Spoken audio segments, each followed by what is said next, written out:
ತಂಡದಿಂದ ನಮ್ಮ ಶಾಲೆಗೆ ಸಾಮಾಜಿಕ ಪರಿಶೋಧನೆಗೆ ಅಂತ ಮಂಡ್ಯ ಜಿಲ್ಲಾ ಪಂಚಾಯತ್ ವತಿಯಿಂದ ಈ 4 ದಿನಗಳ ಕಾಲ ಅಂದರೆ ದಿನಾಂಕ 20-2-2026ರಿಂದ 24-2-2026ರವರೆಗೆ ಸಾಮಾಜಿಕ ಪರಿಶೋಧನೆಗಾಗಿ ಮಂಡ್ಯ ಜಿಲ್ಲಾ ಪಂಚಾಯತಿಂದ ಹಿರಿಯ ಅಧಿಕಾರಿಗಳು ಆಗಮಿಸಿದ್ದಾರೆ.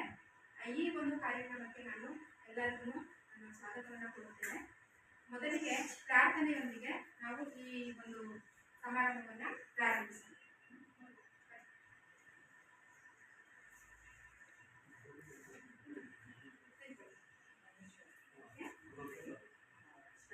ಗಜಮುಖನೇ ಗಣಪತಿಯೇ ನಿನಗೆ ವಂದನೆ, ನಂಬಿದವರ ಬಾಳಿನ ಕಲ್ಪತರು ನೀನೆ.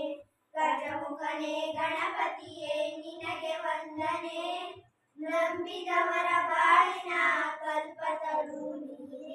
ಭಾದ್ರಪದ ಶುಕ್ಲದ ಚೌತಿಯೆಂದು ನೀ ಮನೆ ಮನೆಗೂ ದಯ ಮಾಡಿ ಅರಸು ಎಂದು. ಭಾದ್ರಪದ ಶುಕ್ಲದ ಚೌತಿಯೆಂದು ನೀ ಮನೆ ಮನೆಗೂ ದಯ ಮಾಡಿ ಅರಸು ಎಂದು.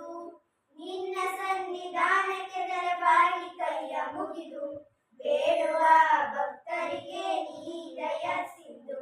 ಗಜಮುಖನೇ ಗಣಪತಿಯೇ ನಿನಗೆ ವಂದನೆ, ನಂಬಿದವರ ಬಾಳಿನ ಕಲ್ಪತರು ನೀನೆ. ಈರೇಳು ಲೋಕದ ಅಣುವಿನ ಇಹಪರದ ಸಾಧನಕ್ಕೆ ನೀನೆ ಕಾರಣ. ಈರೇಳು ಲೋಕದ ಅಣುವಿನ ಇಹಪರದ ಸಾಧನಕ್ಕೆ ನೀನೆ ಕಾರಣ. ನಿನ್ನ ನೊಮ್ಮೆ ನೋಟದ ಒಂದ ಕಿರಣ ನೀಡಿದರೆ ಸಾಕಯ್ಯ ಜನ್ಮ ಪಾವನ. ಗಜಮುಖನೇ ಗಣಪತಿಯೇ ನಿನಗೆ ವಂದನೆ, ನಂಬಿದವರ ಬಾಳಿನ ಕಲ್ಪತರು ನೀನೆ. ಪಾರ್ವತಿ ಪರಶಿವನ ಪ್ರೇಮ ಪುತ್ರನೇ, ಪಾಲಿಸುವ ಪರದೈವ ಬೇರೆ ಕಾಣೆ. ಪಾರ್ವತಿ ಪರಶಿವನ ಪ್ರೇಮ ಪುತ್ರನೇ, ಪಾಲಿಸುವ ಪರದೈವ ಬೇರೆ ಕಾಣೆ.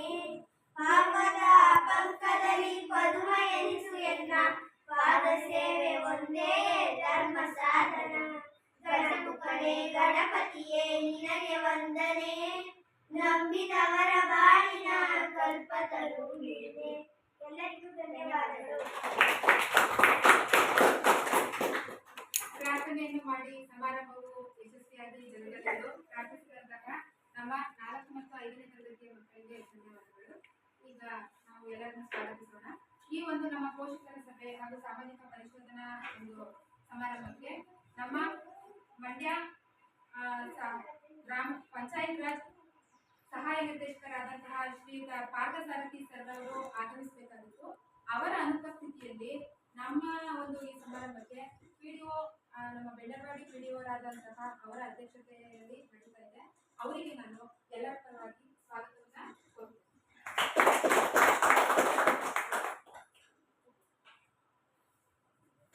ಹಾಗೂ ಈ ಒಂದು ನಮ್ಮ ಸಾಮಾಜಿಕ ಪರಿಶೋಧನಾ ತಂಡದ ಮುಖ್ಯಸ್ಥರಾದಂತಹ ಮಂಡ್ಯ ಜಿಲ್ಲಾ ಪಂಚಾಯತ್ ಮುಖ್ಯಸ್ಥರಾದಂತಹ ಶ್ರೀಮತಿ ರೂಪಾ ಮೇಡಮ್ ರವರು ಆಗಮಿಸಿದ್ದಾರೆ.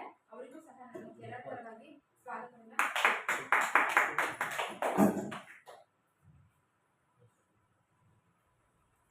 ಹಾಗೂ ಈ ಒಂದು ಸಭೆಗೆ ನಮ್ಮ ಬೆಂಡರವಾಡಿ ಪಂಚಾಯಿತಿಯ ಅಧ್ಯಕ್ಷರಾದಂತಹ ಶ್ರೀಮತಿ ಸಾವಿತ್ರಮ್ಮರವರು ಆಗಮಿಸಿದ್ದಾರೆ. ಅವರಿಗೂ ಸಹ ನಾನು ಎಲ್ಲರ ಪರವಾಗಿ ಸ್ವಾಗತವನ್ನು.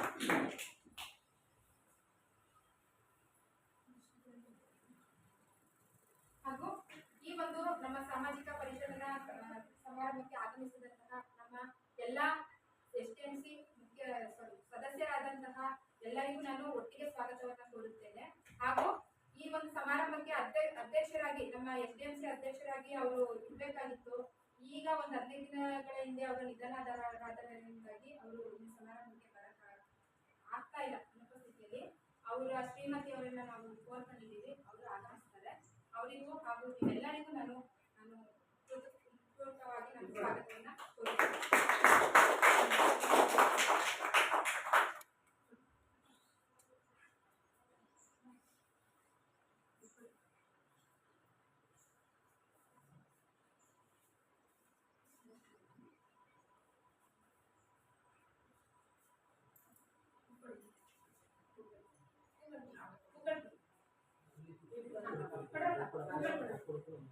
ಕುಕ್ಕರ್ ಕೊಡು ಆಂಟಿ.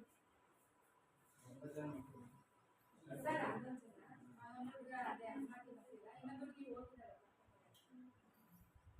ಈಗ ನಾವು ಕಾರ್ಯಕ್ರಮದ ಒಂದು ಉದ್ಘಾಟನಾ ಕಾರ್ಯಕ್ರಮವನ್ನು ದೀಪ ಹಚ್ಚುವುದರ ಮೂಲಕ ಆರಂಭಿಸೋಣ. ಎಲ್ಲರೂ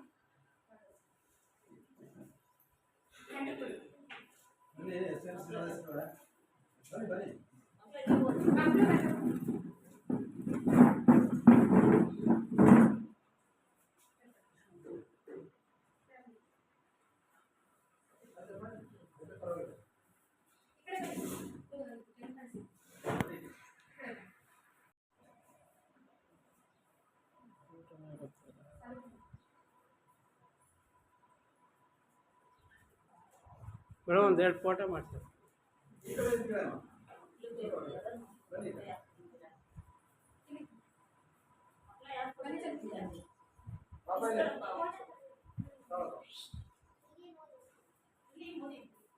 ಫೋಟೋ ಇದೆ ಮೇಡಮ್. ಇಲ್ವಾ ಸೆಂಟರ್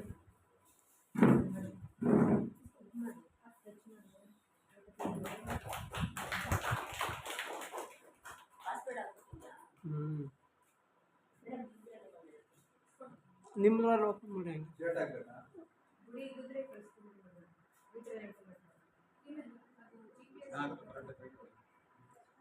GPS ಫೋಟೋ ತೆಗಿಬೇಕು.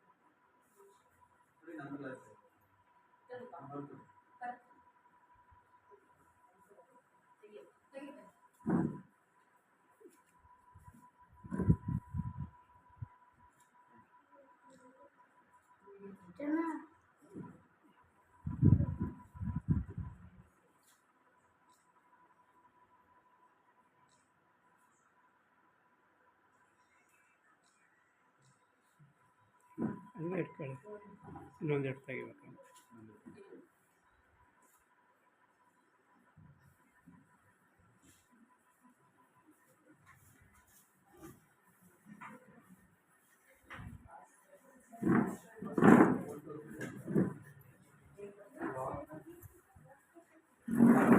ಉದ್ಘಾಟನಾ ಸಮಾರಂಭವನ್ನು ನಡೆಸಿದಂತಹ ಎಲ್ಲರಿಗೂ ಧನ್ಯವಾದಗಳು.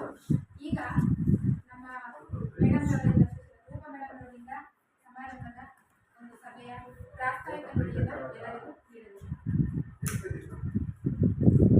ಎಲ್ಲರಿಗೂ ನಮಸ್ತೆ. ಎಲ್ಲರಿಗೂ ಮ್ಯಾಲಿನ ಶುಭೋದಯಗಳು. ಗುರುಗಳ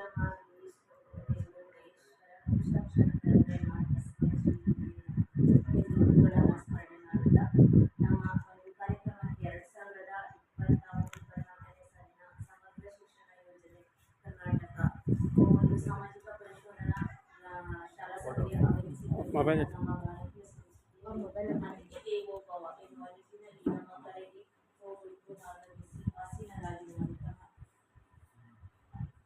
ಗ್ರಾಮ ಪಂಚಾಯಿತಿ ಅಭಿವೃದ್ಧಿ ಅಧಿಕಾರಿಗಳಿಗೂ ಹಾಗೂ SDMC ಅಧ್ಯಕ್ಷರು, ಸದಸ್ಯರು ಹಾಗೂ ಎಲ್ಲ ಗ್ರಾಮಸ್ಥರು, ಮುಖ್ಯ ಶಿಕ್ಷಕರು, ಜೊತೆಗೆ ನಮ್ಮ ಮುಂದಿನ ಮಕ್ಕಳು ಎಲ್ಲರಿಗೂ ಕೂಡ ಈ ಕಾರ್ಯಕ್ರಮಕ್ಕೆ ಸ್ವಾಗತಿಸುತ್ತಾರೆ. ನಮ್ಮ ಶಾಲೆಯಲ್ಲಿ ಒಂದು 3 ದಿನಗಳ ಕಾಲ ಒಂದು ಸಾಮಾಜಿಕ ಪರಿಶೋಧನಾ ಪ್ರಕ್ರಿಯೆಯನ್ನು ಮುಕ್ತಾಯಗೊಂಡು 4ನೇ ದಿನ ಒಂದು ಪೋಷಕರ ಸಭೆಯನ್ನು ಆಯೋಜಿಸಲಾಗಿದೆ.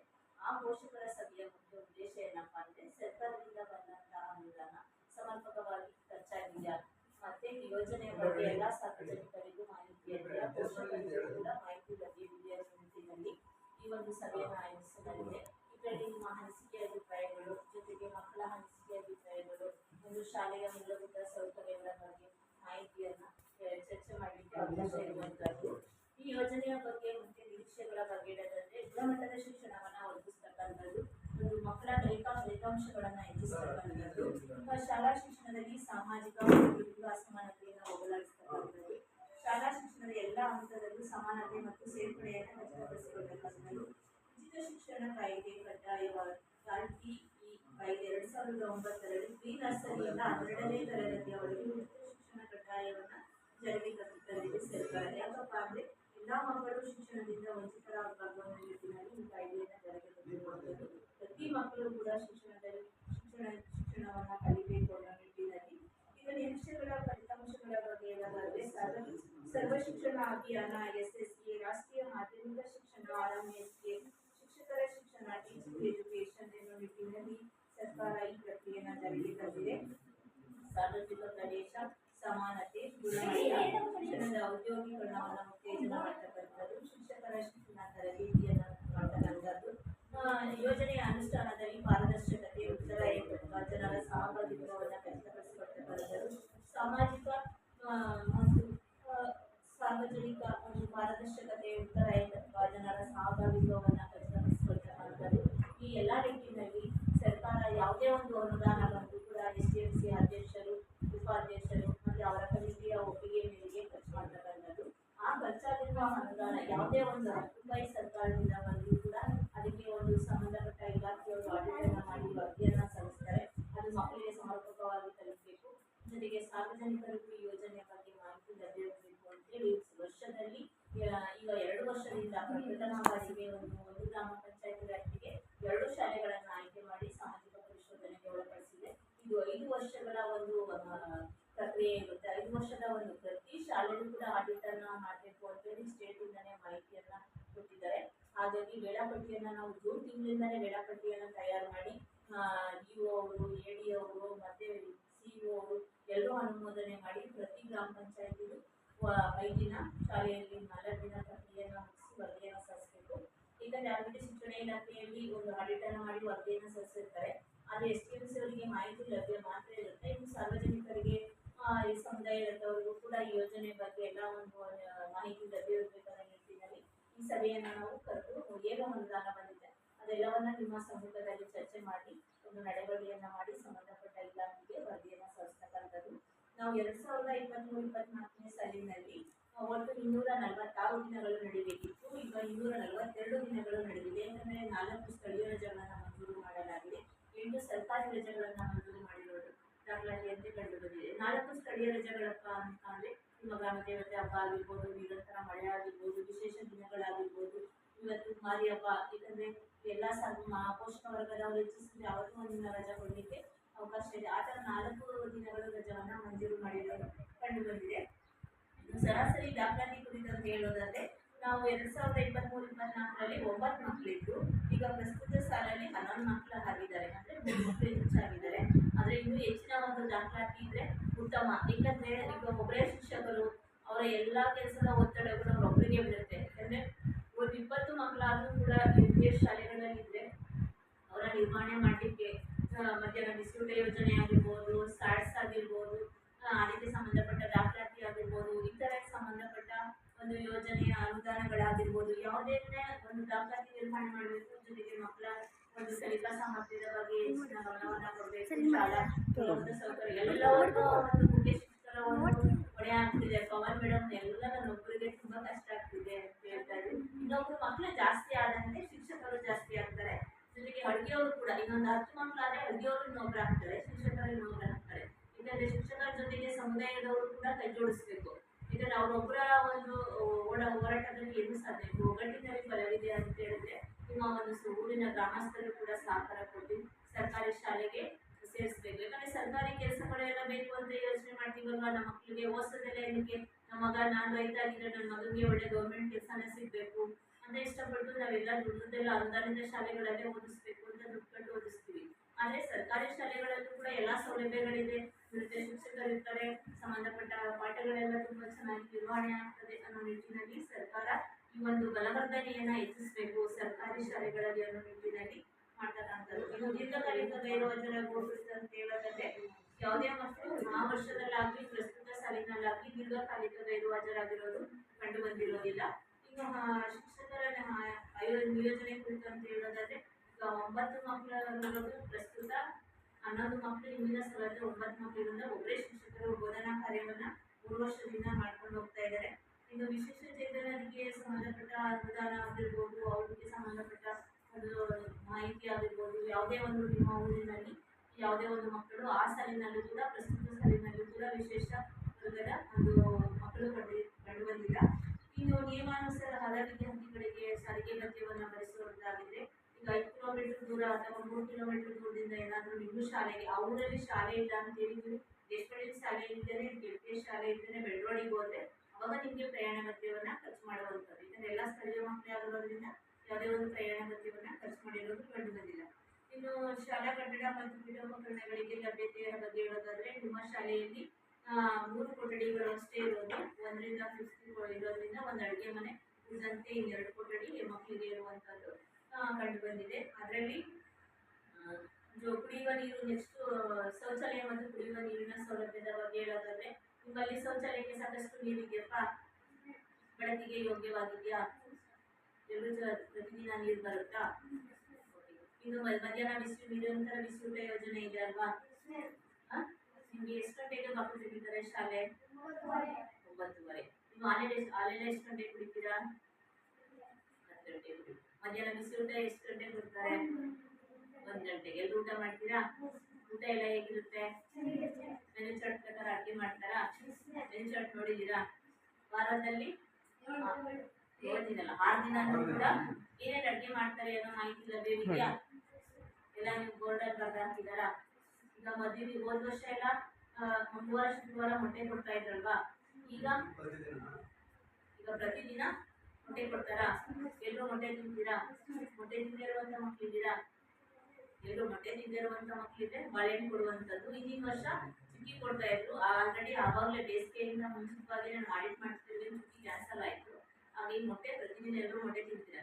ಮೊಟ್ಟೆ ತಿನ್ನೋದ್ರಿಂದ ಏನು ಉಪಯೋಗ ಆಗುತ್ತೆ ನಿಮಗೆ?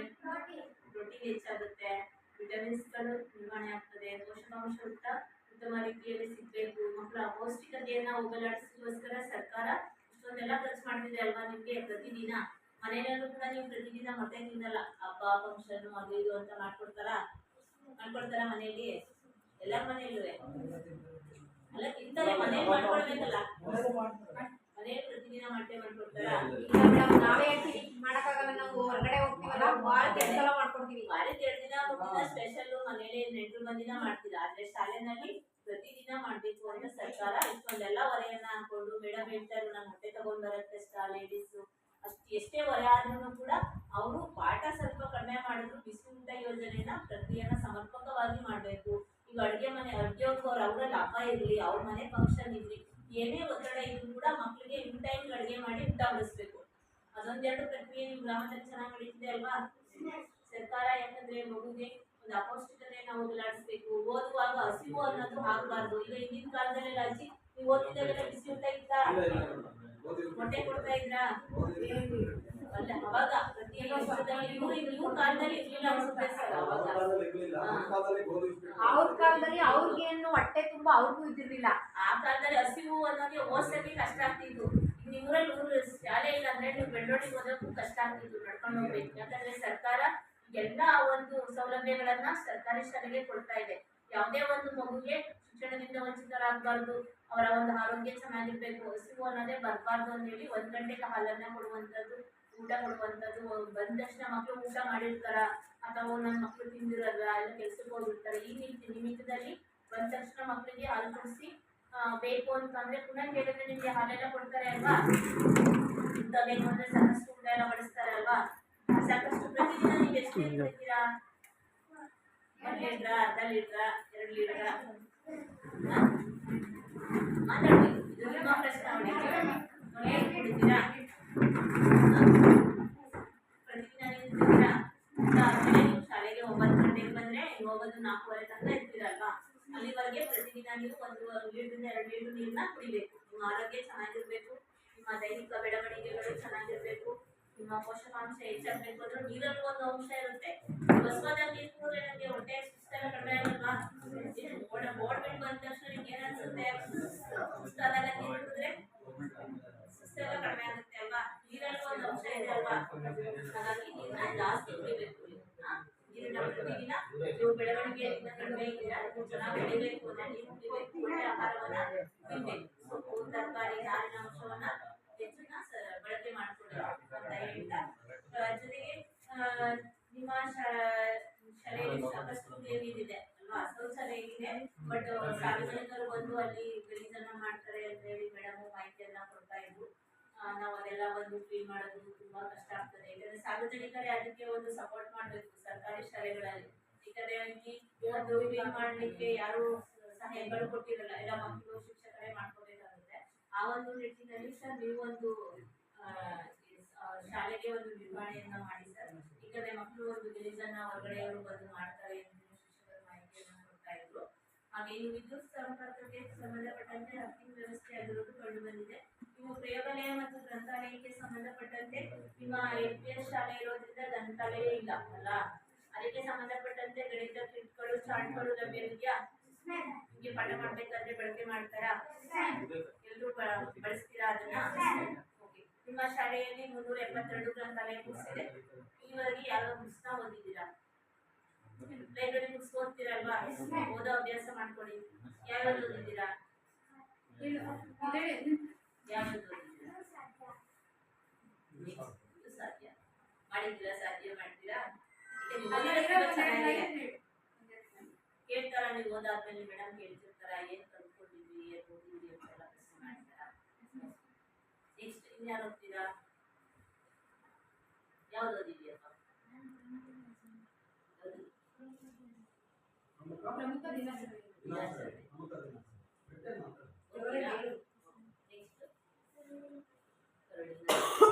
ಚೆನ್ನಾಗಿರೋ ಬುಕ್ಸ್ಗಳನ್ನ ಓದ್ತಾ ಇದ್ದೀರಾ? ಓದ್ತೀರಾ ಎಲ್ಲರೂ? ಪ್ರತಿದಿನ ಎಷ್ಟು ಗಂಟೆ ಓದ್ತೀರಾ ಮನೆಯಲ್ಲಿ? ಅರ್ಧ ಗಂಟೆನಾ, 1 ಗಂಟೆನಾ? ಎಲ್ಲರಿಗೂ ಅದೇ ಪ್ರಾಬ್ಲಮ್. ಪೇರೆಂಟ್ಸ್ ಕಂಪ್ಲೇಂಟ್ ಅದೇನೆ, ಯಾರು ಓದಲ್ಲ. ಎಷ್ಟು ಗಂಟೆ ಓದ್ತೀರಾ? ಅದೇ ಕಂಪ್ಲೇಂಟ್. ಪ್ರತಿದಿನ ಒಂದು ಅರ್ಧ ಗಂಟೆ ಓದ್ತೀನಿ ಅಂತ ಫಿಕ್ಸ್ ಮಾಡ್ಕೋಬೇಕು. ಇಲ್ಲ 1 ಗಂಟೆ ಓದ್ಬೇಕು, ಇಲ್ಲ 2 ಗಂಟೆ ಓದ್ಬೇಕು. ಎಷ್ಟು ಗಂಟೆ ಓದ್ತೀರಾ? ಒಂದು ಮೇಡಮ್ ಅವ್ರ ಮನೇಲಿ ಓದಲ್ಲ, ಟ್ಯೂಷನ್ಗೆ ಅಂತ ಸೇರಿಸ್ಬಿಟ್ಟಿದೀವಿ. ಕ್ಲಾಸಿಂದ ಬಂದು ಒಂದು 1 ಅವರ್ ಆಡ್ತಾರೆ, 5:30ಗೆ ಟ್ಯೂಷನ್ ಮಾಡ್ತಾರೆ. ಅಲ್ಲಿ ಕ್ಲಾಸಲ್ಲಿ ಅಲ್ಲಿ ವಿಸಿಟ್ ಮಾಡ್ಕೊಂಡು ಮನೇಲಿ ಮಾಡ್ತಾರೆ. ವಿಮೋಷನಲ್ ಏನು ಗಮನಿಸೋದೇ ಇಲ್ಲ. ಎಲ್ಲ ಸ್ಕೂಲ್ಗೆ ಟ್ಯೂಷನ್ಗೆ ಬಿಟ್ಬಿಟ್ಟಿದ್ದೀರಾ ನಿಮ್ಮ ಮಕ್ಕಳನ್ನ? ಕ್ಲಾಸ್ ಆದ್ಮೇಲೆ ಟ್ಯೂಷನ್ ಕ್ಲಾಸ್ ಕ್ಲಾಸ್ ಟ್ಯೂಷನ್ ಕೇಳಬೇಕು. ಈಗ ಟ್ಯೂಷನ್ ಕಳಿಸ್ಬಿಟ್ರೆ ನನ್ನ ಜವಾಬ್ದಾರಿ ಮುಗಿತು, ಅಲ್ಲೇ ಓದಿಸ್ಬಿಡ್ತಾರೆ ಅನ್ನೋದಲ್ಲ. ಅವ್ರಿಗೊಂದ್ ಕಡೆ ಕೂರಿಸ್ತಾರೆ. ಇಷ್ಟೊಂದು ಮಕ್ಕಳಿದ್ದಾಗ ಎಲ್ಲ ಮಕ್ಕಳನ್ನ ಕುತ್ಕೊಂಡು ಓದಿಸಕ್ ಆಗಲ್ಲ. ನಾವು ತಂದೆ ತಾಯಿ ಆದವರು ಪ್ರತಿಯೊಂದನ್ನು ಕುತ್ಕೊಂಡು ಕ್ವಶನ್ ಮಾಡಿದ್ರೆ ಅವ್ರು ಏನ್ ಕಲ್ತಿದ್ದಾರೆ, ಏನ್ ಮಾಡಿದ್ದಾರೆ, ಶಾಲೆಯವರ ಪ್ರಕ್ರಿಯೆ ಏನಿತ್ತು ಅದೆಲ್ಲ ಕಂಪ್ಲೀಟ್ ಮಾಡಿದಾರಾ, ಶಾಲೆಯಲ್ಲಿ ಶಿಕ್ಷಕರು ಪಾಠ ಮಾಡಿದಾರಾ, ಯಾಕಂದ್ರೆ ಅವ್ರನ್ನು ನೀವು ಗಮನಿಸ್ಕೋಬೇಕು. ಹಾಗಾಗಿ ಶಾಲೆಗೆ ಬಂದು ಸರಿ ಸೈನ್ ನೀವು ಗಮನಿಸ್ಬೇಕು. ಯಾಕೆ ಗೊತ್ತಾ?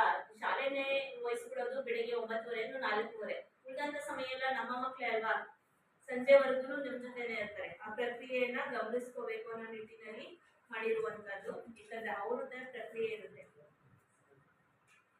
ಯಾಕಂದ್ರೆ ಶಾಲೆಯಲ್ಲಿ ಟೀಚರು ಪ್ರತಿಯೊಂದು ಮಕ್ಕಳನ್ನ ಇಟ್ಕೊಂಡು ಬರ್ಸಕ್ಕಾಗಲ್ಲ. ಯಾಕಂದ್ರೆ ಅವರಿಗೆ ಸುಮಾರು ಗೈಡ್ಲೈನ್ಸ್ಗಳಿರುತ್ತೆ. ಹಾಗಾಗಿ ಪ್ರತಿಯೊಂದನ್ನು ಕೂಡ ನಾವು ತಂದೆ ತಾಯಿ ಆದವರು ಗಮನಿಸ್ಕೋಬೇಕು ಅಂತ ಹೇಳ್ತಾ, ಜೊತೆಗೆ ಇನ್ನು ಉಳಿದಂತೆ ಗ್ರಂಥಾಲಯ ಬುಕ್ಸ್ ಅನ್ನ ಓದ್ತಾರೆ. ಪ್ರತಿದಿನ ಓದೋ ಅಭ್ಯಾಸ ಮಾಡ್ಕೋಬೇಕಪ್ಪ. ಒಂದು ಅರ್ಧ ಗಂಟೆ 1 ಗಂಟೆ ಓದ್ತೀರಾ? ಸರ್ ನೀವು ಒಂದೆರಡು ಮಾತಾಡ್ತೀರಾ? ನಾನು ಕಾರ್ಯಕ್ರಮ ಮುಗಿಯವರೆಗೂ ಇರೋದು.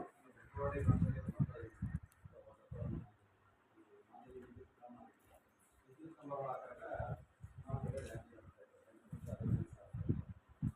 ಈಗ ಸಮಗ್ರ ಶಿಕ್ಷಣ ಯೋಜನೆ ಕರ್ನಾಟಕ ಮತ್ತು ಸಾಮಾಜಿಕ ಭವಿಷ್ಯದಲ್ಲಿ ದಿನಾಂಕ 25-23 ನಮ್ಮ ಜಿಲ್ಲಾ ಪಂಚಾಯತಿಯಿಂದ ಈಗ ಗ್ರಾಮ ಪಂಚಾಯತಿಯಿಂದ ನಮ್ಮಲ್ಲೂ ಸುಧಾ ಈ ಕಾರ್ಯಕ್ರಮಕ್ಕೆ ಭಾಗವಹಿಸಿದಂಥ ಮೇಡಮ್ ಅವರಿಗೆ, ನಮ್ಮ ಮಾಜಿ ಆರೋಗ್ಯದವರು ಮಾಜಿ ಅಧ್ಯಕ್ಷ ಕಾರ್ಯಕ್ರಮದವರು ಮತ್ತು ನಮ್ಮ ಶಾಲಾ STMC ಶಾಲಾ ಅಭಿವೃದ್ಧಿ ಸಮಿತಿಯ ಸದಸ್ಯರುಗಳಿಗೆ ಹಾಗೂ ನಮ್ಮ ಶಿಕ್ಷಕರಿಗೆ ಹಾಗೂ ಮಕ್ಕಳಿಗೆಲ್ಲ ಇವತ್ತು ಕಾರ್ಯಕ್ರಮಕ್ಕೆ ಸ್ವಾಗತ ಕೊಡ್ತಾರೆ. ಇವರು ಸಮಗ್ರ ಶಿಕ್ಷಣ ಯೋಜನೆ ಕರ್ನಾಟಕ ಮತ್ತು ಸಾಮಾಜಿಕ ಭವಿಷ್ಯ ಇದರಿಂದ ಸಾಮಾಜಿಕ ಪರಿಶೋಧನೆ ಇರಲಿಲ್ಲ. ನಮಗೆ NREGಯಲ್ಲಿ ಮಹಾತ್ಮ ಗಾಂಧಿ ರಾಷ್ಟ್ರೀಯ ಉದ್ಯೋಗ ಖಾತ್ರಿ ಯೋಜನೆ ಏನು ಕಾರಣಗಳು ಮಾತ್ರ ಪರಿಶೋಧನೆ ಇತ್ತು. ಅದರ ಜೊತೆಗೆ ಈಗ ಸಾಮಾಜಿಕ ಬಿಸಿಯೂಟ ಯೋಜನೆ ಏನಿದೆ ಅದನ್ನು ಸುಧಾ ಈಗ ಪರಿಶೋಧನಾ ತಂದಿದ್ದಾರೆ. ಅದನ್ನು ಈಗ ನಮ್ಮ ಏಳನೇ ತಾರೀಕಿಂದ ಈ ನಮ್ಮ 2024-25ನೇ ಸಾಲಿನಲ್ಲಿ ನಮ್ಮ ಬೆಳವಾಡಿ ಗ್ರಾಮ ಪಂಚಾಯತಿ ಏನು ನರೇಗಾ ಯೋಜನೆಗೆ ಕಾಮಗಾರಿ ಮಾಡಿಲ್ಲ ಅದನ್ನೆಲ್ಲ ಪರಿಶೋಧನೆ ಇದೆ. ಅದೇ ರೀತಿ ಪರಿಶೋಧನೆ ಮುಗಿಸಿದೆ. ಈಗ ನಾನು ಶಾಲಾ ಮಕ್ಕಳಲ್ಲಿ ವಿನಂತಿ, ತಾವು ಪ್ರತಿದಿನ ಶಾಲೆಗೆ ಬನ್ನಿ.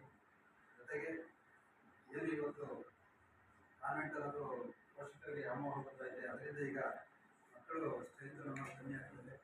ಪೋಷಕರು ಇದೆಲ್ಲ ಇಲ್ಲಿರೋ ಪೋಷಕರು ಮಕ್ಕಳೇ ಬರ್ತಾರೆ.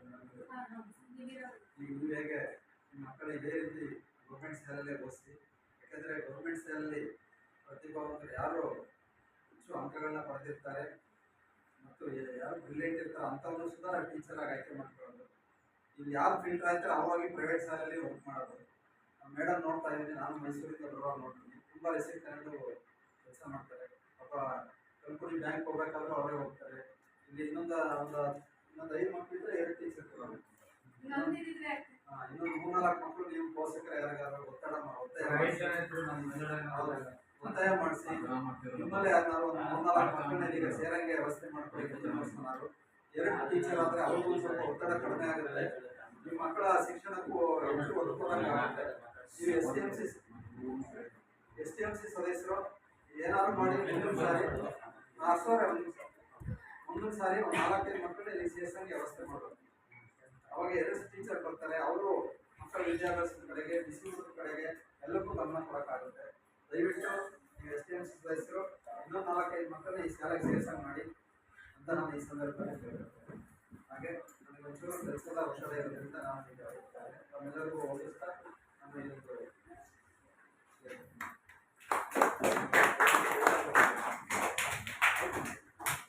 ಇಷ್ಟೊತ್ತು ಒಂದು ವಿವರಣೆಯನ್ನು ನೋಡಿದಂತಹ ಪಂಚಾಯಿತಿ ಅಭಿವೃದ್ಧಿ ಅಧಿಕಾರಿಯವರಿಗೆ ಧನ್ಯವಾದಗಳು. ಅವರ ಕೆಲಸದ ಒತ್ತಡದಿಂದ ಕೆಲಸ ಎಷ್ಟೇ ಇದ್ದು ನಮ್ಮ ಕರೆಗೆ ಹೋಗ್ಬಿಟ್ಟು ಆಗಮಿಸಿ ವಿವರಣೆಗಳನ್ನು ಮಕ್ಕಳ ದೃಷ್ಟಿಯಿಂದ ನೋಡಿದರೆ ಅವರಿಗೆ ಧನ್ಯವಾದಗಳನ್ನು ಸಲ್ಲಿಸುತ್ತಾ ಮುಂದಿನ ಪ್ರಶ್ನಾವಳಿ ಇನ್ನು ಪೋಷಕರ ಸಭೆ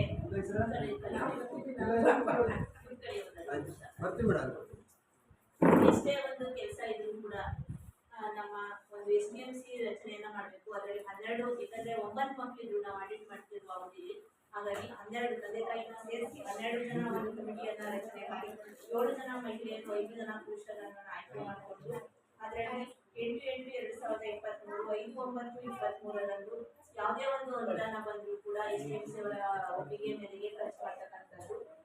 ಇನ್ನು 2023-24ನೇ ಸಾಲಿನಲ್ಲಿ 1/4/2023ರಿಂದ 31/3/2024 8 ಮಾರ್ಚ್ ಒಳಗಡೆ ಖರ್ಚಾಗಿರುವಂಥದ್ದು ಪ್ರಾಥಮಿಕ ಶಿಕ್ಷಣ ಸೇರಿದಂತೆ ಶಾಲಾ ಅನುದಾನ, ಕುಡಿಯ ನೀರು, ಶೌಚಾಲಯ, ಸ್ವಚ್ಛತೆಗೆ, ವಿದ್ಯಾಂಜಲಿಗೆ ಎಲ್ಲ ಸೇರಿ 40,156 ರೂಪಾಯಿ ಅನುದಾನ ಬಂದಿದೆ.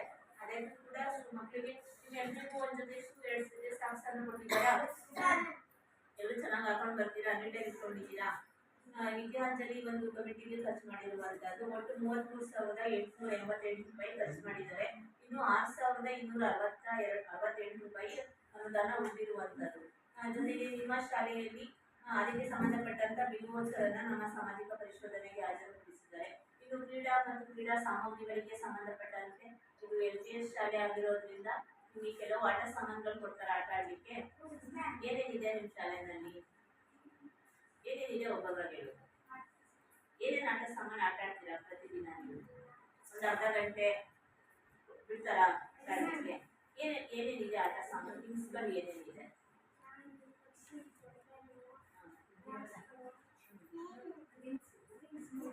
ಹೆಣ್ಮಕ್ಳು ಆಡುವಂಥದ್ದು. ವಯಸ್ಸು ಬ್ಯಾಟ್, ಕ್ರಿಕೆಟ್ ಇಷ್ಟ ಹೇಳ್ಕೊಂಡ್ರು